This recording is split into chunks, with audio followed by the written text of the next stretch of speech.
अस्सलाम वालेकुम friends, this is Ali Yasin and you are watching the history of India and Pakistan. आज हम देखेंगे इसका एपिसोड नंबर 10 और हमारे टॉपिक का नाम है द गज़नवी डिनेस्टी। चूँकि ये एक वास्ट टॉपिक है, इसीलिए इसको दो वीडियोस में डिवाइड किया गया है। आज की इस वीडियो के अंदर हम देखेंगे कि गज़नवी डिनेस्टी कहाँ कायम हुई, किसने कायम की और इसके अंदर वो कौन से फेमस जो रूलर थे वो गुज़रे जिन्होंने इस डिनेस्टी के लिए बहुत अच्छे काम किए और इस डिनेस्टी की टेरिटरी को इंक्रीज़ किया। ये सब हम देखेंगे आज के इस वीडियो के अंदर। तो सबसे पहले हम देखते हैं जी इसका introduction. The Ghaznavids were a Turkish dynasty that ruled east Iran, Afghanistan and north India 977 to 1186।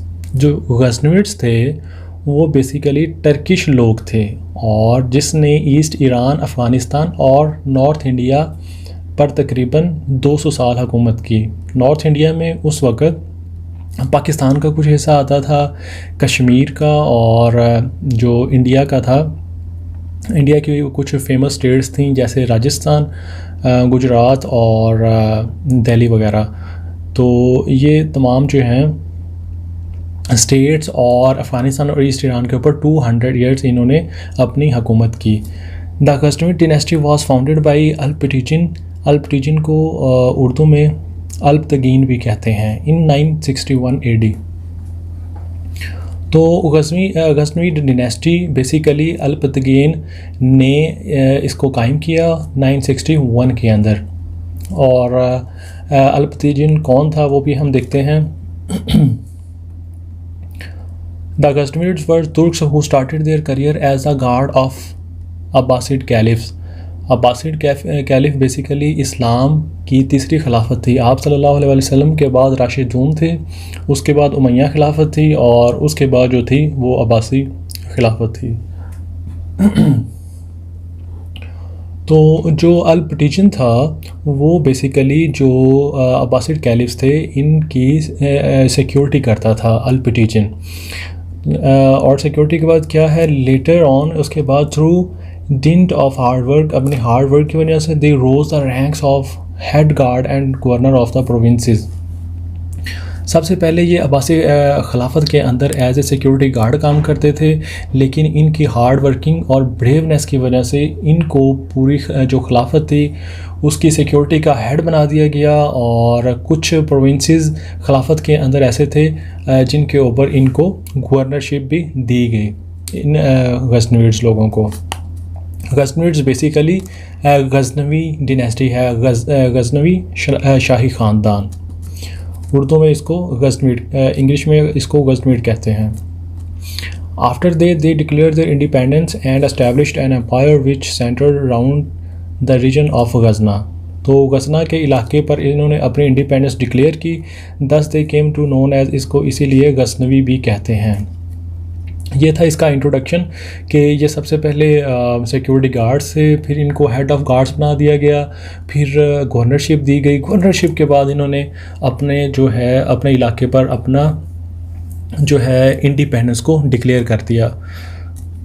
उसके बाद हम देखते हैं कि अल्पटीजन बेसिकली इसमें भी आपको बताया और इसका सेपरेट से थोड़ा सा इंट्रोडक्शन देख लेते हैं।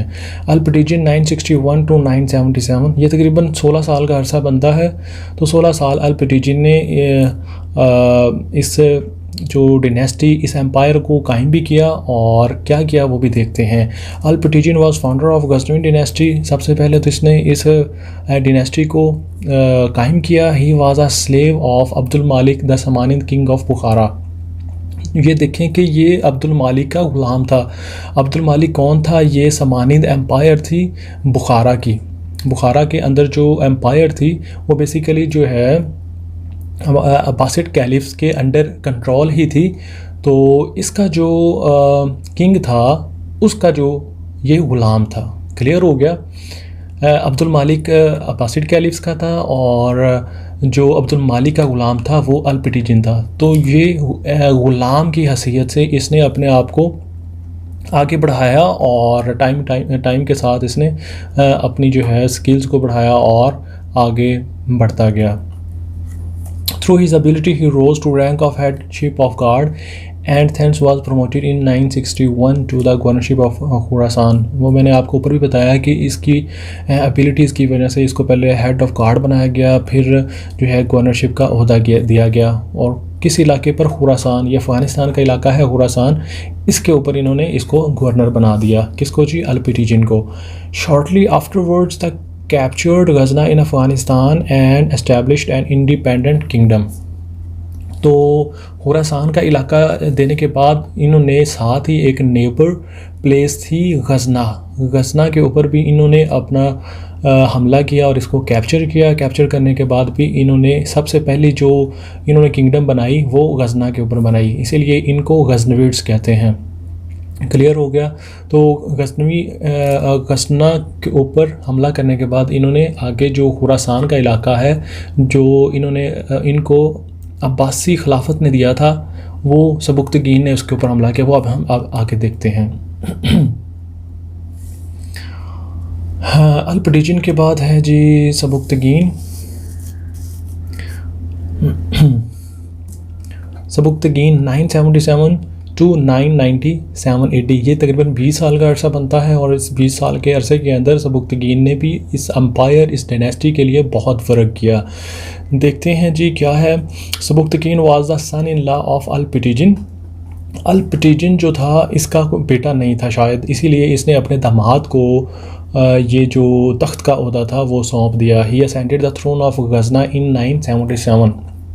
अल्पटीजन ने बेसिकली सिर्फ गजना के ऊपर हमला किया, उस पर इंडिपेंडेंस डिक्लेयर की, लेकिन उसके बाद जो उसका दामाद था इसने आगे खुरासान के इलाके पर भी कब्ज़ा किया। He was an outstanding statesman and a great general. Sabuktigin जो था, ये उर्दू में भी सबुक्तगीन है और इंग्लिश में इसको सबुक्तगीन कहा जाता है। क्लियर? हम सबुक्तगीन ही पढ़ेंगे इसको।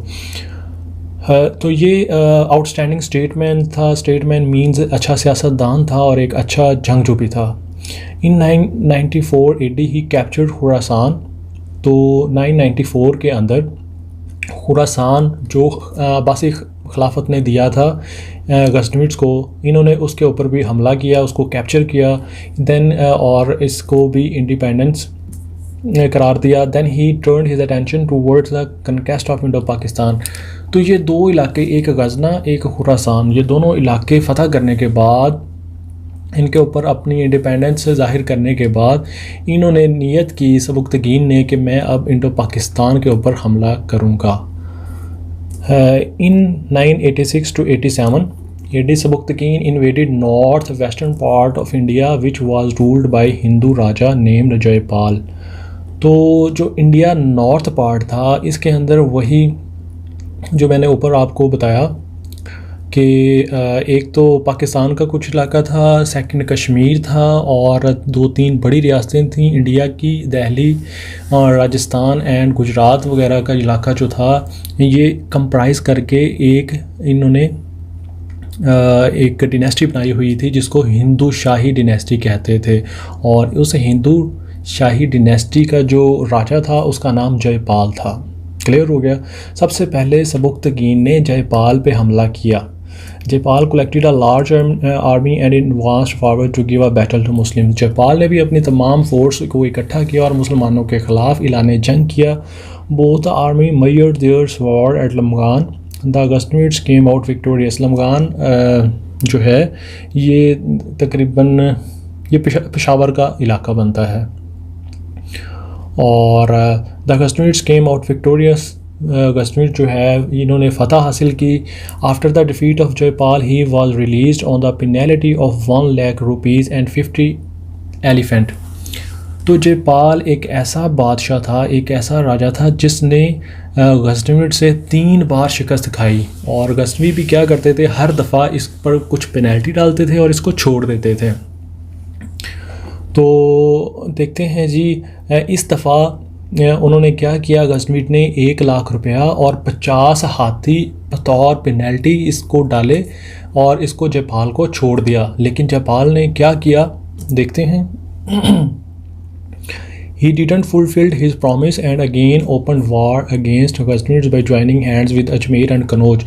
तो क्या किया इसने, जयपाल ने अपने वादा खिलाफ़ी की और इसने बाकी जो इंडिया की रियासतें थी, एक कनौज थी और दूसरी अजमेर थी, इसके साथ हाथ जोड़ा और दोबारा गजनवीड के ऊपर हमला करना शुरू कर दिया।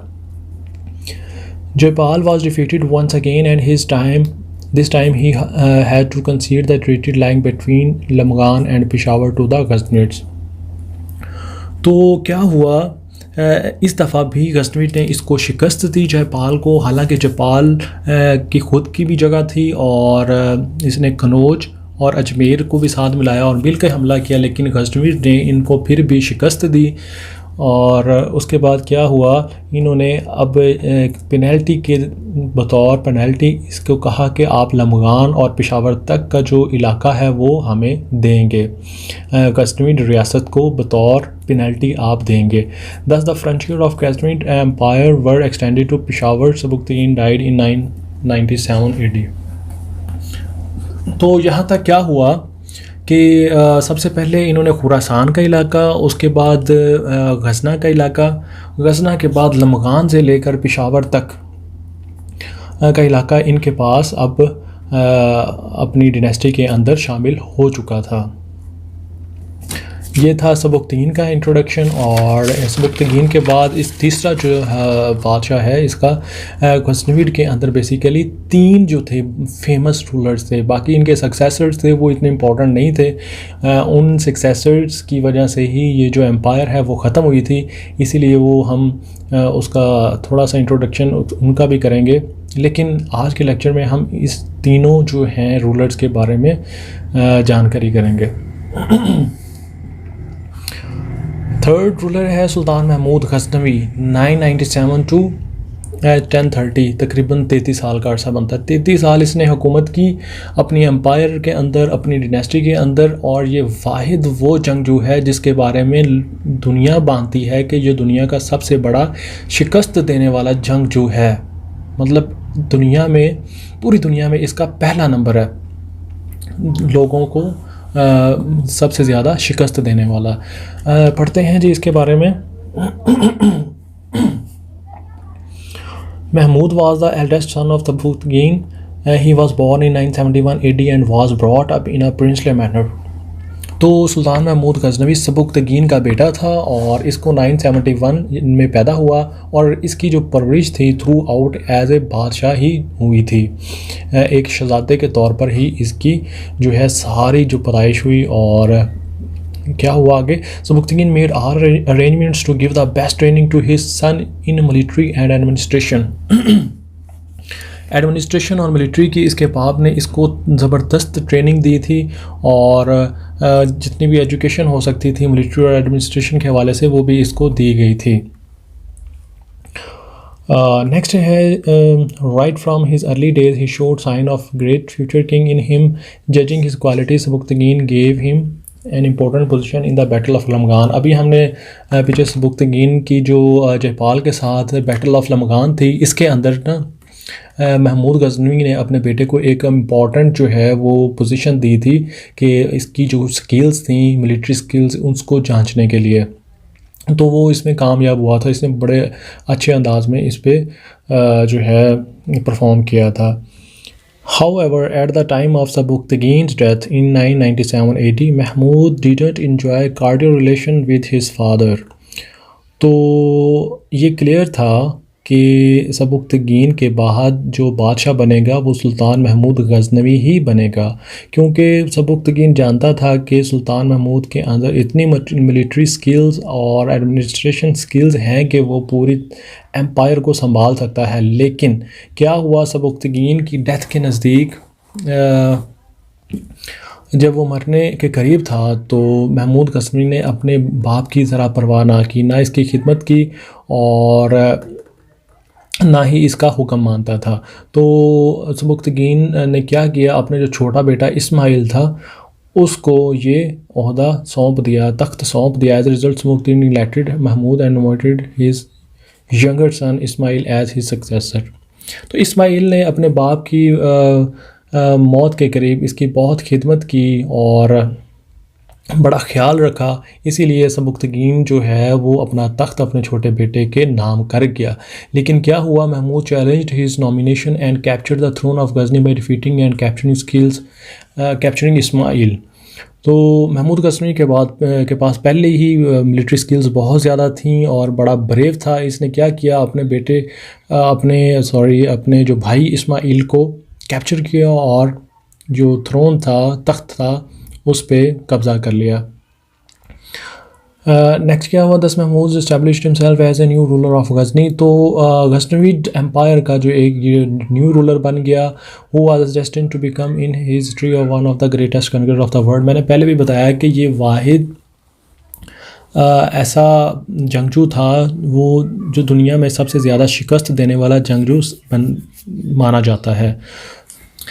तो ये था आज का हमारा टॉपिक और इसमें हमने देखा इस गजनवी डिनेस्टी का इंट्रोडक्शन और 3 मेन जो रूलर्स थे, इसके बादशाह थे, उनका इंट्रोडक्शन।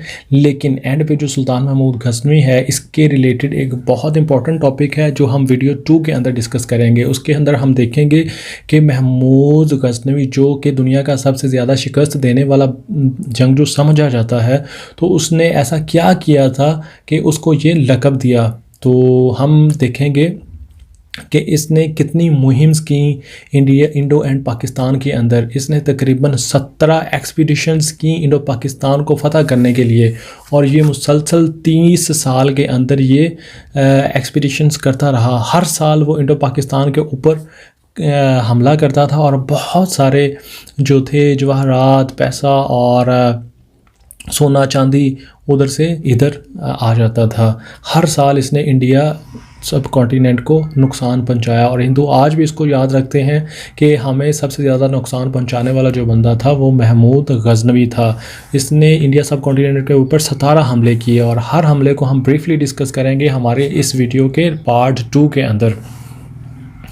तो दोस्तों हमारे साथ जुड़े रहिएगा और हम देखेंगे अगली किस्त में इसके जो हमले थे इंडिया सब कॉन्टिनेंट के अंदर। बड़ा इंपॉर्टेंट टॉपिक है, इसको हम स्किप नहीं कर सकते। तो ऐसे बहुत सारे इंपॉर्टेंट टॉपिक्स की हिस्ट्री के लिए और इस हिस्ट्री ऑफ इंडिया पाकिस्तान की पूरी सीरीज़ जानने के लिए हमारा यूट्यूब चैनल लाजमी सब्सक्राइब करिएगा और बेल आइकन को भी क्लिक करिएगा। और अगर कोई कमी पेशी रह गई हो तो हम मुझे कमेंट बॉक्स के अंदर लाजमी बताइएगा। Thank you so much. अल्लाह हाफिज़।